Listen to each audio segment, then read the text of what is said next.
our show with a developing story because Luka Dončić, he exited Thursday's blowout loss to the Oklahoma City Thunder early because of a strained left hamstring. The signs of a frustration, they were clearly there. You can see it. Luka, as he's walking back off of the court, he was hanging his head. He was pulling at the collar of his jersey, as you can see right here.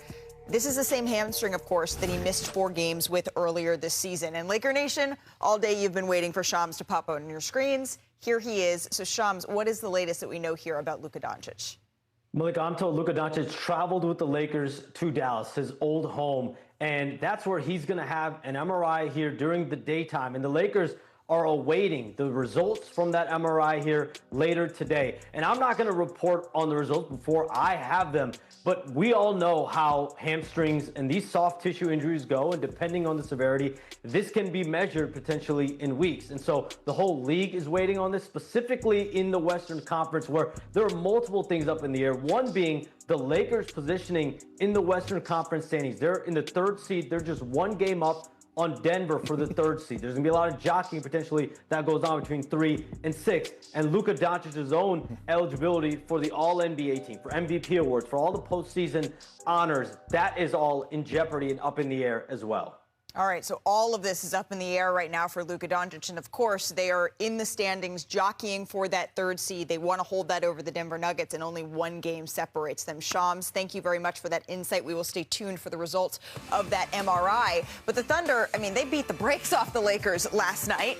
So we're going to go back to science class here. We're going to understand the biology of a beatdown. And I was excited for this game because, you know, we talked about this as maybe being a little bit of a measuring stick for LA.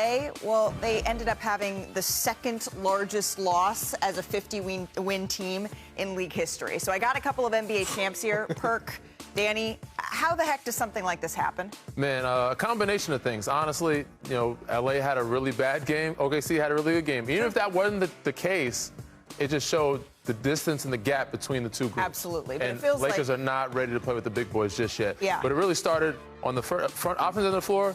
Perk, take us through the turnovers. It started with the turnovers, and it wasn't just beating the brakes off of them. They kicked their ass, Malika. Let's call it what it is. And it's what OKC does best. They force turnovers, active hands, communication, and they get out and run in transition. And look, this was key, right? The Lakers do a great job of loading up the paint. Luke Dort was knocking down shots all night long, especially in that first half. Look at this pressure right here. Yep. Look, trying to do that, that's what he do. He's first team all defense last year for a reason. He is a menace. He is a linebacker playing football. Look at this, the communication, triple switch. Look, flying back, covering the screen, activity, active hands, everybody getting out running, spacing. And this is the great thing about Chet Holmgren. He is so dynamic at 7 foot that he could get out and make plays. We know that Oklahoma City, they like to turn teams over, but when the Lakers have more turnovers and field goals in the first 5 minutes of the first quarter, you know that they're going to be in trouble. Yeah, you know it's going to be a long night if you turn the ball over. Also, a long night if Lou Dort's hitting threes. I think he hit like 4 or 5 in the first half.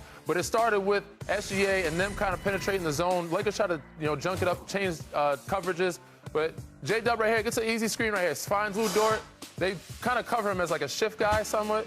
But not today. He's coming out on fuego. He was hitting everything in the first quarter. Hits the first 3. Same situation, attacking the paint. They see the driving lanes. SGA, he's great at this, getting downhill, making 2 come to the ball. Great at moving space, moving bodies. Isaiah Joe sees this. Jalen Williams catches the ball in the corner. Extra pass to the top, one of the best 3-point shooters in the game. Knockdown 3. They just had this going on all night long from the perimeter and on the defensive end of the floor. And in the paint. I mean, look, the first quarter stats, we see that right here, but the paint is what I love. And OKC dominated them, made love to them in the paint, especially on the offensive glass. And here it is right here. Isaiah Hartenstein, I mean, all these guys, they're just active. They're on the glass. You look, 1, 2, 3, 4. Check them out. Check them out again. That's A.J. Mitchell right there. I know, but he got an open. offensive rebound, dribbled it out, and got a wide-open 3. Here we are again. Check this out. Isaiah Hartenstein, Mitchell, they doing their job, keeping the ball alive. Yeah. All the second effort plays, and all of a sudden you get rewarded, and now you get a 2-hand flush. Guess what, Malika? Check this out. DeAndre Ayton Who we talked and about Jackson having a big Hayes had game. the same amount of offensive rebounds in the first half that I had last night. Yeah, 0. and so they needed to be a little bit more active there. But ultimately, it's their leader. It's Shai Gilgeous-Alexander. And yes, there was no Marcus Smart on the floor here for the Lakers. It wouldn't have made a damn difference because they were just doing everything right on the offensive floor. And it started with, of course, MVP, SGA, doing what he does best, moving, grooving, slicing, dicing, getting downhill, finishing at the rim, doing a little bit of everything. He's facilitating the start. They playing zone. All right, I see some lanes now. Guys hitting threes. I'm going to get to the basket. Finish with the left, finish with the right, however you want it. He's getting that transition here. Lakers have been playing better defense in the past. Tonight, this last night was really bad. See the hammer But bomb you can see SGA, they were getting everything they wanted. From three, from the paint, inside. He had a career high, tied his career high at 12 blow-bys and getting to the basket. Again, give Lakers credit. The past month, they've been better, but last night, it was pretty They got bad. exposed. Yeah, and this wasn't necessarily a game where you thought all of a sudden the Lakers were going to be the team that could take on the Oklahoma City Thunder in a 7-game series, but we did learn a lot because LeBron, he's played over 1,900 career games. That's combined the regular season and the playoffs, so that makes all of this pretty jarring. It was the biggest halftime deficit of James's career. It's also the second worst individual plus-minus of his career, and no, not all of this is on LeBron James, but this is the second largest loss of his career. So afterwards, when he was asked about this game, he was pretty straightforward in the locker room. We understand and know what they're capable of, and they beat the out of us tonight, obviously, from the start. They beat the out of us, but they're the defending champs.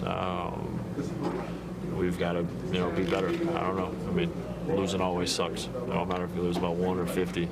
A loss is a loss. So the Lakers, they fell to 1-10 in the season against teams that are above them in the standings, right? So that's the Thunder, the Spurs, the Pistons, and the Celtics. They're 0-3 against OKC, as you can see right there, and that includes 2 of their 3 largest losses of the season. The Lakers, they will meet the Thunder for a 4th and final time this regular season. That's happening on Tuesday right here in Los Angeles. But, Perk, the Lakers, they made your list of championship contenders. Why you bringing up old? They did yesterday. It wasn't that old, right? And again, this just showed how big the gap is between 1 and 2 in the West and everybody else. No, I agree. And I said yesterday on NBA Today that I felt like Luka and the Lakers needed to have a statement win, a feel-good win for their confidence.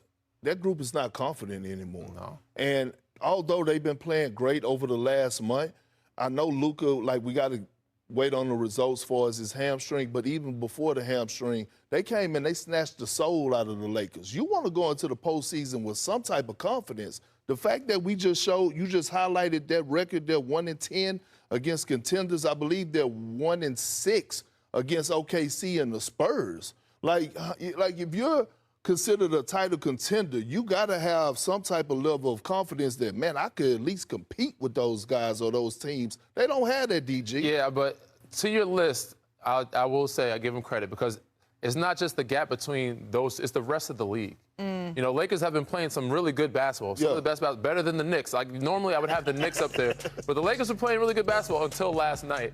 And they can get away with a lot of those things when it comes to Minnesota, when it comes to Houston, when it comes to even Denver. Like those teams, they can play and look like a varsity team. But when it comes to these boys, they look like a JV team. So it's just a big discrepancy, a big gap between OKC and Spurs and the rest of the league, not just the Lakers. So, got to give them a lot of credit. These two teams have been great.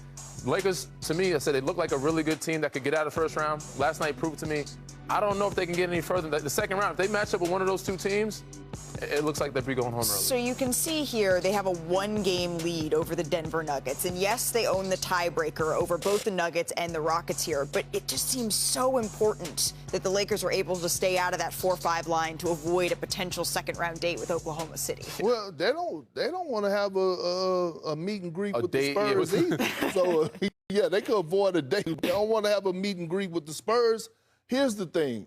Even with Marcus Smart in the lineup, Malik, a spade is a spade and a heart is a heart. You know what I'm saying? It's opinion over facts. And I'm going to give you some facts. When you look big picture for the Lakers, you know what I saw from that game last night? That the Lakers really got to think about who they want to have who are they two franchise guys moving forward. I want Austin Reaves to get all the money in the world. But they have to be honest with themselves. Is Luka and Austin Reaves two guys that you build around that's going to take you to the promised land? in my opinion, is no. Because we're in the game today was full of two-way players, and the bar has been set. A la Tatum and Brown. Yeah. A la Wemby and Stephon SGA Castle. and J-Dub, like they can play both sides of the ball. I thought Luka and Austin were a good foundation, to have. And I still think they are. But last night, Austin would have been the X factor for him, but he started out the game But I'm talking about max dollars, though. Yeah. When you using up majority of your salary that's going to go to those two guys, can they take you to the promised land? And here's what I want to be careful of, right? For the last 6 weeks, we've been talking about how impressive the Lakers have been. And that is still a fact. That is still, I think all of us have been impressed by what we saw up there.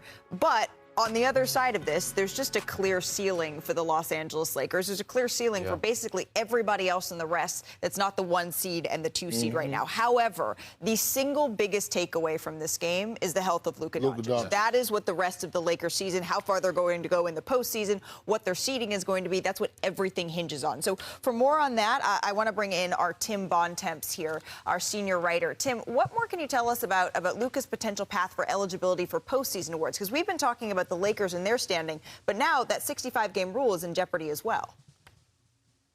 Yeah, it really is, Malika. So with that game last night, Luka's played 64 games, obviously 1 game short of that 65-game limit. And the first thing you probably think of is that suspension he had on Monday for having 16 technical fouls and missing that game against the Wizards. Obviously, he played in that game. He would be at the 65-game threshold and would be eligible for awards. However, despite the fact he's fallen short of that mark, and despite the fact that it seems unlikely he's going to play between now and the end of the regular season, there is a potential path for Luka to be on ballots after the season, and that's by filing what's called an extraordinary circumstances grievance with the league. And the argument for that would be that back in December, Luka missed 2 games, and I believe December 4th and 5th, for the birth of his child. Now, obviously, that is the definition of an extraordinary circumstance, and if it's ruled by an arbitrator shortly after the regular season's over that Luka does, in fact, deserve to get credit for missing those games and does, in fact, not need to be held to the 65-game standard, then he would be eligible to be on end-of-season ballots for awards, even if he doesn't play in another game between now and the end of the regular season. So we've seen Cade Cunningham fall short of the 65-game rule. We saw Anthony Edwards miss last night's game against Detroit. He will not be eligible for end-of-season awards. Giannis Antetokounmpo won't be. LeBron James won't be. Stephen Curry won't be. A lot of guys have been off the ballot. As of right now, Luka Dončić, if he doesn't play again, will not be on the ballot, but that is at least one potential pathway to him being eligible, depending on what that arbitrator says and if Luka opts to file that grievance. Right, because there is everyone knows about the 65-game rule. There is maybe the lesser-known 63-game rule that is intended for players who have played 85% of games but suffer an injury that could be season-ending. Might this fall under that category? Maybe, but will that open a whole conversation about all of those other players, particularly Cade Cunningham that you just mentioned? Certainly, if that grievance is something that is filed and approved. Tim Bontemps, thank you very much for that insight here. We hope to